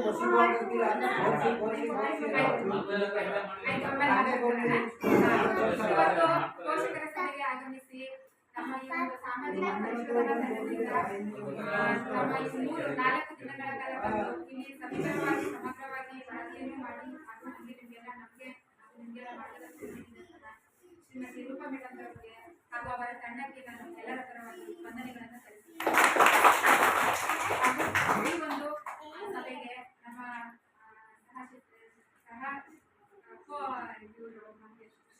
ಶಿಕ್ಷಕರನ್ನೇ ಗುರುಗಳ ತರನೇ ಅವರು ಸಹ ಸುಮ್ಮನೆ ಇಲ್ಲಿ ಬಂದ್ರು ಒಂದು ವಿಸಿಟಿಗೆ, ಆದ್ರಿಂದ ಇಲ್ಲಿ ಬಂದು ನಮಗೆ ಒಂದು 2 ಹಿತನುಡಿಗಳನ್ನು ಹೇಳಿದ್ರು. ಲಕ್ಷ್ಮಣ ಅವರು ಸಹ ಅಧ್ಯಕ್ಷರಾದಂತಹ ಶ್ರೀಮತಿ ಸಾವಿತ್ರಮ್ಮವರು ಪಾಪ ಬಿಡುವು ಮಾಡ್ಕೊಂಡು ಬಂದಿದ್ದಾರೆ. ಅವರು ಆ ಕೃತಿಯವರು ಬರ್ಬೇಕಾಗಿತ್ತು, ಅವರು ಆಗೋದಿಲ್ಲ. ಅವರು ಹಾಗೂ ನಮ್ಮ ಎಲ್ಲ SDMC ಅವರು ಸಹ ಇಲ್ಲಿ ಬಂದು ಆಗಮಿಸಿ ಇವತ್ತು ನಂಗೆ ತುಂಬಾ ಖುಷಿ ಆಯ್ತು. ಎಲ್ಲ ಪೇರೆಂಟ್ಸ್ ಸಹ ಬಂದಿದ್ದೀರಾ, ಇವತ್ತು ತುಂಬಾ ಖುಷಿ ಆಯ್ತು. ಈ ಒಂದು ಸಮಾರಂಭದಲ್ಲಿ ಇನ್ನೊಂದು ವಿಷಯ ಹೇಳ್ಬೇಕಾಗಿತ್ತು. ನಮ್ಗೆ ಅಧ್ಯಕ್ಷರ SDMC ಅಂದ್ರೆ ಅಧ್ಯಕ್ಷರೇ ಬೇಕಾಗಿತ್ತು.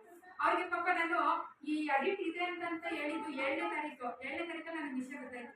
ಅವತ್ತಿನ ದಿನ ನಾನು ಹಿಂದಿನ ದಿನ ಫೋನ್ ಮಾಡಿದ್ದೀನಿ, ಅಡಿಟ್ ಇದೆ ಅಣ್ಣ, ಒಂದು 20 ದಿನದ ಮುಂಚೆನೆ ಹಿಂಗಿದೆ, ಅವತ್ತಿನ ದಿನ ನೀವು ದಯವಿಟ್ಟು ಎಲ್ಲಿ ಹೋಗ್ಬೇಡಿ, ಯಾಕಂದ್ರೆ ಫೋನ್ ಮಾಡಿದಾಗ ನಾನು ಅಲ್ಲಿದ್ದೀನಿ ಅಂತ ಹೇಳ್ತಾ ಇದ್ದೆ. ಆಯ್ತು ಮೇಡಮ್ ಅವರೇ, ನೀವು ಏನು ಯಾವತ್ತೇ ಆಗಲಿ ಬರ್ರಿ, ಕರೆದಾಗ ನಾನು ಬರ್ತೀನಿ, ಅವತ್ತು ಖಂಡಿತ ಬರ್ತೀನಿ, ಮಿಸ್ ಮಾಡ್ಕೊಳ್ಳಲ್ಲ ಅಂತಂದ್ರು. ಬಟ್ ಆದರೆ ಇವತ್ತು ಅವರು ಇಲ್ಲ. ಅವರ ಅನುಪಸ್ಥಿತಿಯಲ್ಲಿ ನಾವು ಅವರಿಗೆ ಒಂದು ಅಭಿನಂದನೆಯನ್ನ ಸಲ್ಲಿಸಬೇಕಾಗುತ್ತೆ. ಯಾಕಂದ್ರೆ ಅವರಿಗೆ ಈಗ 3 ವರ್ಷ ಮುಗಿತಾ ಇದೆ. ಅದರಿಂದಾಗಿನೇ ಈಗ ಅವ್ರಿಗೆ ನಾವು ಒಂದು ಅಭಿನಂದನೆಯನ್ನ ಸಲ್ಲಿಸೋಣ. ಪಾಪ ಅವರು ಇಲ್ಲ, ಅದರಿಂದಾಗಿ ಅವ್ರ ಪರವಾಗಿ ನಾನು ಅವರ ಶ್ರೀಮತಿ ಅವರಿಗೆ ಒಂದು ಶಾಲೆಯನ್ನು ಹಾಕೋದ್ರ ಮೂಲಕ ಅವ್ರಿಗೆ ಒಂದು ಅಭಿನಂದನೆಯನ್ನ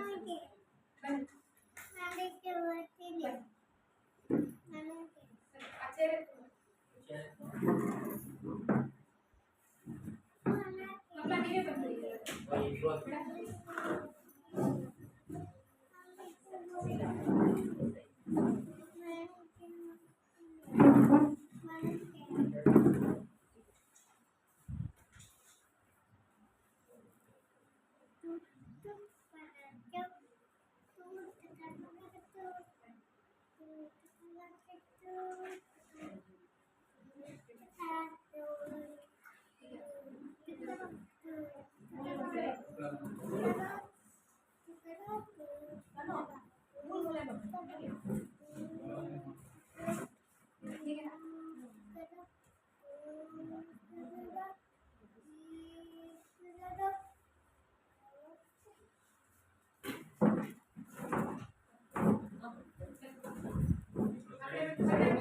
ಫೋಟೋ ಬಿಡಿ. ಫೋಟೋ ಕೊಡಿ ಬೇಡ.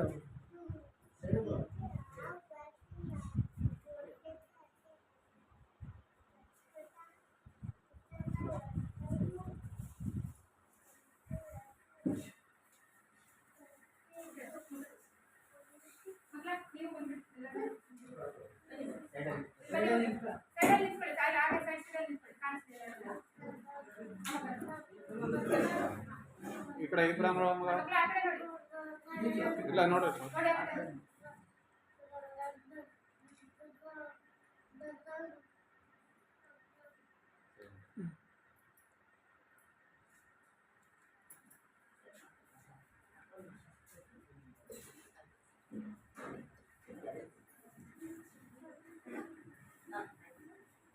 ಎಲ್ಲರೂ ಖುಷಿ ಆಯ್ತು. ಎಲ್ಲರೂ ನಮಗೆ ಆನಂದಿಸಿದ್ದೀರಾ. ಎಲ್ಲ ಪೇರೆಂಟ್ಸ್ ಬಂದಿದ್ದೀರಾ ಇವತ್ತು. ತುಂಬಾ ಖುಷಿ ಆಯ್ತು.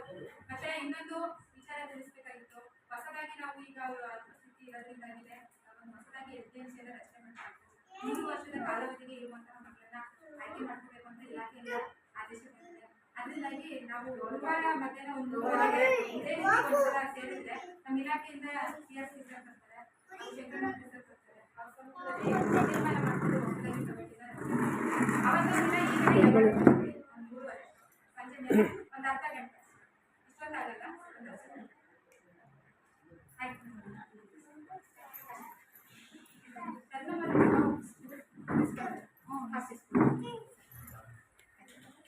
ಬರ್ತೀರಾ? ಸೈನ್ ಮಾಡ್ತಾ ಇದ್ದೀವಿ. ಕೈ ಮಾಡ್ತೀರಾ?